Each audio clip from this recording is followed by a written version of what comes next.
নির্বাচনে প্রভাব বিস্তার করলে আইনি ব্যবস্থা, বলছেন ইসি রাশেদা। নির্বাচন কমিশনার রাশেদা সুলতানা বলেছেন, নির্বাচনী আইন যারা মানবেন না তাদের বিরুদ্ধে নির্বাচন কমিশন আইনি ব্যবস্থা নেবে। প্রভাবশালীরা নির্বাচনে কোনো রকম প্রভাব বিস্তারের চেষ্টা করলে তাদেরও ছাড় দেওয়া হবে না।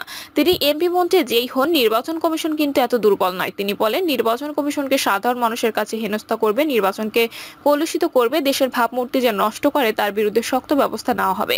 সাংবাদিকদের কোনো কাজে বাধা দেওয়া হবে না, দিলে তাকে আইনের আওতায় আনা হবে। রাশেদা সুলতানা বলেন, দেশের নির্ধারণ বাস্তবতা হলো ভোটারদের সাথে প্রার্থীদের সম্পর্ক ভালো নেই, তাই ভোটার ছাড়া ভোট হয়ে যাবে ওই দিন চলে গেছে। তাই প্রার্থী যারা আছেন তারা ভোটারদের কাছে যান, তাদের সাথে সম্পর্ক ভালো করেন, তাদের কাছে টেনে নেন, তাদের ভোটেই আপনাকে নির্বাচিত হতে হবে।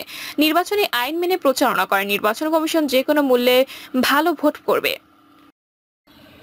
প্রিয় দর্শক, এই ছিল এখনকার সর্বশেষ সংবাদ। আপডেট সব সংবাদ পেতে চ্যানেলটি সাবস্ক্রাইব করে বেল আইকনটি ক্লিক করে রাখুন।